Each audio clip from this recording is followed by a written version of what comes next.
13वां chapter हम vector वाला कराते हैं। जैसे भौतिक राशियां दो प्रकार की होती है। इसमें क्या है, भौतिक राशियां दो प्रकार की होती है। एक तो क्या होती है अदिश राशि, एक क्या होती है सदिश राशि। अदिश राशि क्या होती है, ऐसी राशियां जिनको पूर्णता व्यक्त करने के लिए केवल परिणाम की आवश्यकता होती है, ठीक है, दिशा की आवश्यकता नहीं होती है, वह राशि कैसे कहलाती हैं अदिश राशियां। जैसे किसी वस्तु की लंबाई है 10 किलोमीटर 5 किलोमीटर, जो घनत्व है किसी वस्तु का द्रव्यमान है 20 किलो 50 किलो, उसको केवल क्या होगी परिणाम की आवश्यकता होगी, उसको पूर्णता व्यक्त करने के लिए दिशा की आवश्यकता नहीं होती है।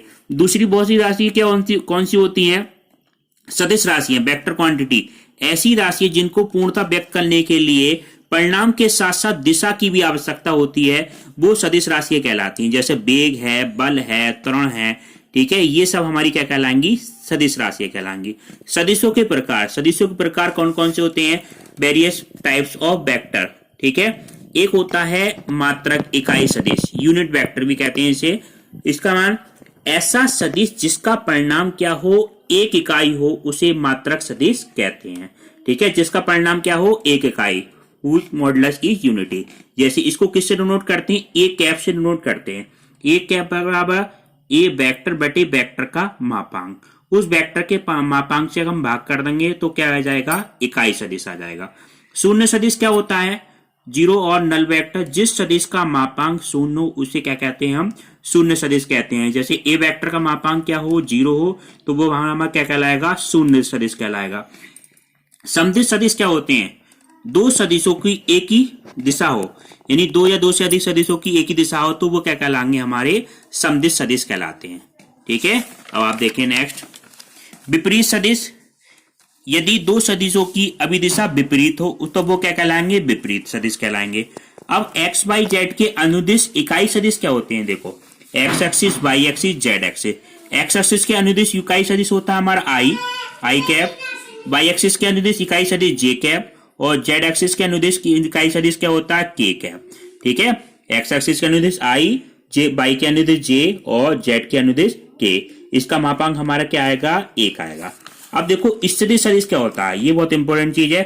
पोजीशन वेक्टर, मूल बिंदु के सापेक्ष किसी बिंदु की स्थिति को क्या कहते हैं हम स्थिति सदिश कहते हैं। Position of a vector with respect to origin, जैसे बिंदु हमारा क्या है एक है 2 3 4 का स्थिति सदिश हमारा क्या हो जाएगा ओ ए बराबर, देखो पहला वेक्टर पे क्या लगाते हैं हम आई, दूसरे पे जे और तीसरे पे के, ये एक्स एक्सिस का लॉन्ग होगा, ये बाई के और जेड के, तो इसका स्थिति सदिश क्या हो जाएगा 2i plus 3j plus 4k। अगर बी बिंदु हमारा कोई सा भी हो सकता है, 3 2 और 1 है, तो इसका स्थिति सदिश क्या होगा 3i प्लस 2j और प्लस के, ठीक है। अगर हमें ये निकालना हो ए बी वेक्टर निकालना हो तो पोजीशन वेक्टर बी वाले पोजीशन वेक्टर में से ए का पोजीशन वेक्टर घटा देंगे, कैसे ओ बी माइनस ओ ए। ऐसे ए बी निकालना है, इसको याद करने की ट्रिक क्या है, बाद में से पहला वाला वेक्टर आप घटा दें ओ बी माइनस ओ ए। अगर हमें कहीं बी ए वेक्टर निकालना हो तो O A vector minus O B vector. अगर इसका इकाई सदिश निकालना हो तो इसके मापांक से हम क्या कर देंगे भाग कर देंगे, ठीक है। अब प्रॉपर्टीज ऑफ वेक्टर एडिशन, हम वेक्टरों को जोड़ने का क्या नियम होते हैं, ये क्रम विनिमय के नियम का पालन करता है। वेक्टर कम्यूटेटिव प्रॉपर्टी होती है, अगर दो वेक्टर हम जोड़ें ए प्लस बी वेक्टर बराबर कितना होगा बी प्लस के ए वेक्टर, ठीक है। जैसे ये त्रिभुज है ए बी सी, हम त्रिभुज हैं तो हम इसे जोड़ने का क्या नियम होता है, पहले तो इधर से देखें हम, ये नीचे वाले त्रिभुज में ए से लेके बी तक गए और बी से लेके सी तक गए, तो इसका परिणामी हमारा क्या होगा डायरेक्ट ए से लेके सी तक हम डायरेक्ट जा सकते हैं, ए से लेके बी तक, बी से लेके सी तक। अगर हम इसी को हम दूसरे रास्ते से जाएं ए से लेके डी तक और इसके समान वेक्टर हमने बी वेक्टर बना लिया, इसके समांतर वेक्टर हमने ए वेक्टर बना लिया, तो इसका दूसरा रास्ता क्या होगा ए से लेके डी तक और डी से लेके ए तक। तो इसी का परिणामी क्या हो जाएगा, देखो त्रिभुज ए बी सी में ए सी वेक्टर हमारा क्या हो गया ए प्लस बी वेक्टर।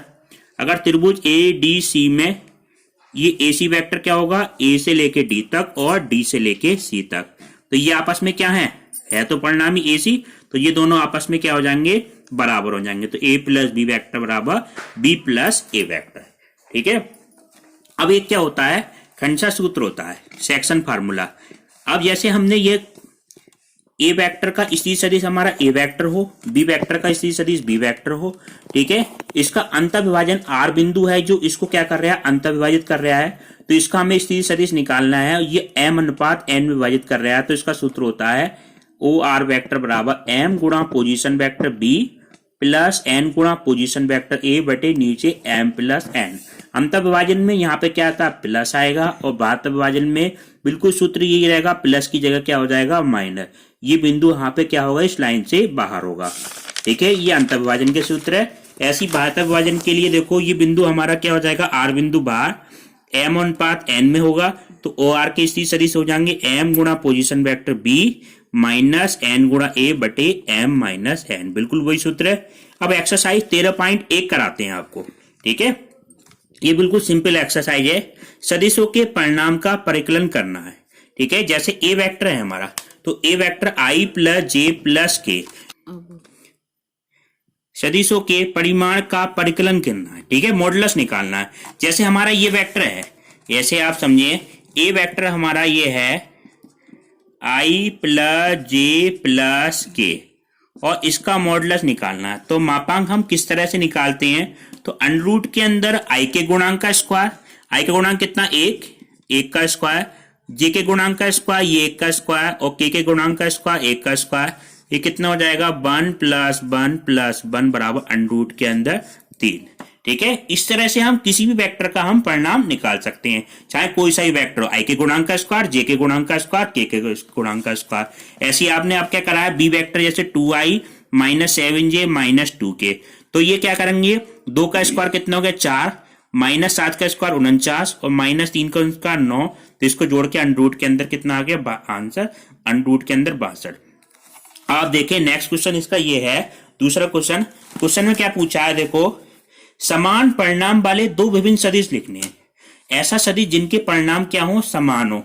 तो देखो एक सदिश हम ये लेते हैं, कोई सा भी ले सकते हैं, जरूर नहीं है ये आप एग्जाम्पल लें, 4i प्लस 3j, और बी वेक्टर हमने ले लिया 4i प्लस 3j। हमने इसका परिणाम निकाला, अंडर रूट के अंदर कितना हो जाएगा, i के गुणांक का स्क्वायर 9 प्लस j के गुणांक का स्क्वायर यानी कि 4 का स्क्वायर 16 बराबर अंडर रूट 25 बराबर कितना आ गया, 5। ऐसी बी वेक्टर का परिणाम हम निकालें तो i के गुणांक का स्क्वायर कितना है, 16 प्लस कितना हो गया, 9 अंडर रूट के अंदर 25 बराबर कितना हो गया, 5। दोनों के परिणाम समान आ रहे हैं जबकि वेक्टर दोनों अलग अलग हैं, तो क्वेश्चन क्या हो गया, समान परिणाम के दो विभिन्न विभिन्न सदिश हो गए। ऐसे बहुत सारे एग्जाम्पल हो सकते हैं, कोई सा एग्जाम्पल हमें देना है। अब देखो कई क्वेश्चन में पूछे, अगला क्वेश्चन ये है, समान दिशा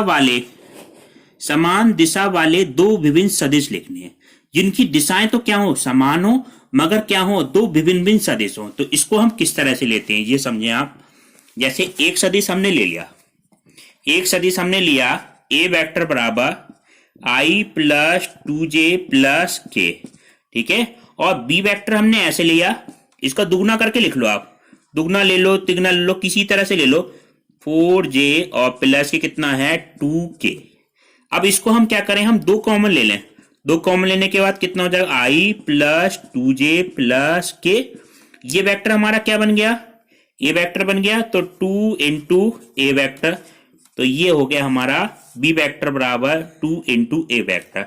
तो ये क्या हो गया, दो भिन्न भिन्न सदिश हो गए जिनकी क्या है, दिशा क्या है, समान है। समान दिशा वाले दो विभिन्न सदिश, यानी इसका मापांक क्या होगा, वो दोगुना होगा बस बी वेक्टर का मापांक, मगर दिशा दोनों की क्या होंगी, जैसे ए वेक्टर हमारा क्या होगा, ये वेक्टर है, और बी वेक्टर इससे दुगना है, और दिशा दोनों की क्या होगी, एक डायरेक्शन में होगी।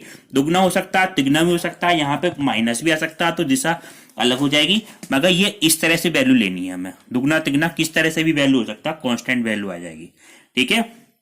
अब आप देखें नेक्स्ट क्वेश्चन, x और y के मान ज्ञात करो। अब इसमें देखो बिल्कुल सिंपल क्वेश्चन है, x और y के मान ज्ञात करो, इसमें 2i प्लस 3j और xi प्लस yj क्या हो, समान हो।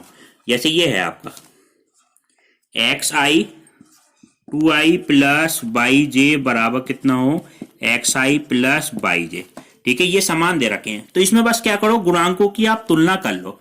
तो यहाँ पे x का गुणांक कितना है 2, वो i का गुणांक कितना है x है, और यहाँ पे i का गुणांक कितना 2, तो x का मान कितना हो जाएगा 2 हो जाएगा। इसी तरह से j का गुणांक कितना 22, j का गुणांक कितना है यहाँ पे, यहाँ पे जे का गुणांक यहाँ पे 3 है, तो जे का गुणांक कितना हो जाएगा, बाई बराबर 3। ये आपका क्या हो गया, आंसर हो गया। बिल्कुल सिंपल क्वेश्चन है ये, कैसे भी दो अंकों की तुलना कर सकते हैं आप।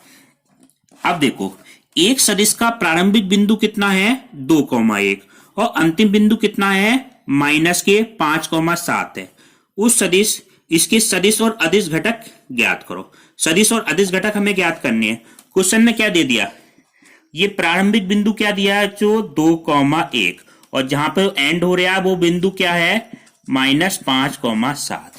इसके अदिश और सदिश घटक लिखने हैं। सबसे पहले ए बिंदु का स्थिति सदिश क्या होगा, स्थिति सदिश निकालने का क्या तरीका बताया था, पहले वेक्टर के साथ आप क्या लगा दो, आई लगा दो, दूसरे वेक्टर के साथ क्या लगा दो, आप जे लगा दो, 2i प्लस के जे। और ओबी वेक्टर हमारा क्या आएगा, माइनस के 5i प्लस के 7j। ठीक है, ओबी वेक्टर, ओए वेक्टर आ गया, ओबी वेक्टर आ गया।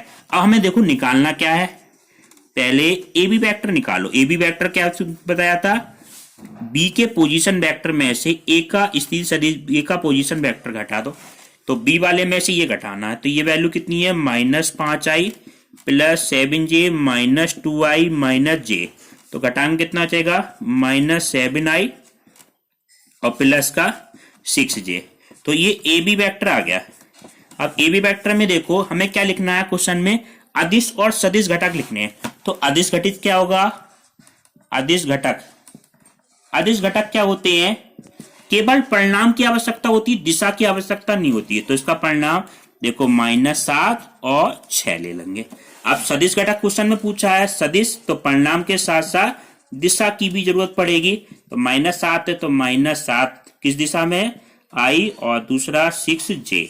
ये अदिश और सदिश घटक बन गए हमारे। ठीक है, अब आप देखें, सदिश के अनुदिश एक मात्रक सदिश ज्ञात करो। जब भी हमें ऐसा क्वेश्चन दे रखा हो ना, मात्रक सदिश ज्ञात करो, ये हमें सदिश दे रखा i plus j plus 2k, तो इसका सदिश हमारा क्या दिया है, देखो बच्चों, ए वेक्टर बराबर i plus j plus 2k। अब मात्रक सदिश निकालना, मात्रक सदिश पूछ ले, इकाई सदिश पूछ ले, कुछ भी पूछ ले, या यूनिट वेक्टर, तो इसको एक ऐप से डिनोट करते हैं, वेक्टर बटे वेक्टर का मापांक। ये हमारा कितना, i plus j plus 2k बटे अंडरूट के अंदर 1 प्लस का गुणांक का स्क्वायर 1 प्लस कितना हो गया, 4। तो ये हो गया i plus j plus 2k बटे अंडरूट के अंदर कितना है, 5।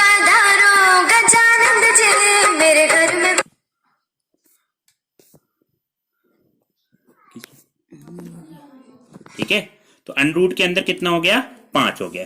ये आपका क्या हो गया, आंसर हो गया। ठीक है, अब आप देखें, ये नेक्स्ट क्वेश्चन ये है, क्वेश्चन नंबर 8। ये बहुत इंपॉर्टेंट क्वेश्चन है। सदिश पी क्यू के अनुदिश मात्रक सदिश ज्ञात करो, जहां पी और क्यू के स्थिति सदिश क्रम सदिश के मान क्या है, क्रमशः 1 2 3 और 4 5 6। ठीक है, पी और क्यू क्रमशः ये है।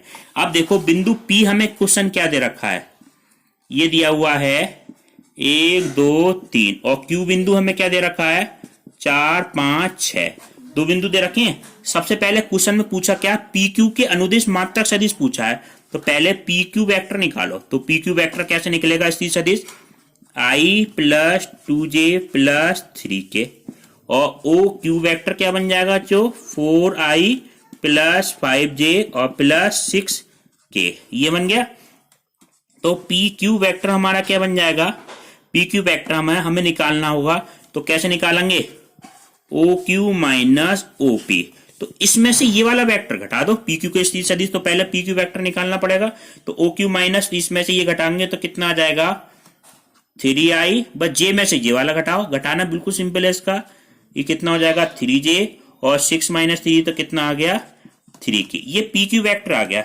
अब पी क्यू का हमें चाहिए इकाई सदिश, तो पी क्यू वेक्टर बटे पी क्यू वेक्टर का मापांक। 1 नंबर में क्वेश्चन पूछा जाता है, ये बहुत इंपॉर्टेंट क्वेश्चन है। तो पी क्यू वेक्टर तो हमारा कितना आया है, 3i 3j और 3k बटे इसका मापांक हम कैसे लेंगे, आई के गुणांक का स्क्वायर, 9 प्लस 9 प्लस 9। तो देखो ये क्या हो जाएगा बच्चों, इसका मान हमारा आ गया 3i, 3 कॉमन ले लें, i प्लस जे प्लस के बटे 9 9 कितना हो जाएगा कॉमन ले लें हम, 27 3 आई प्लस जे प्लस के, इसको हम ऐसे लिख सकते हैं 3√3। तो ये आपका आंसर आ जाएगा आई प्लस जे प्लस के बटे √3। ये आपका क्या आ गया, आंसर आ गया। अब नेक्स्ट पार्ट अगले पार्ट में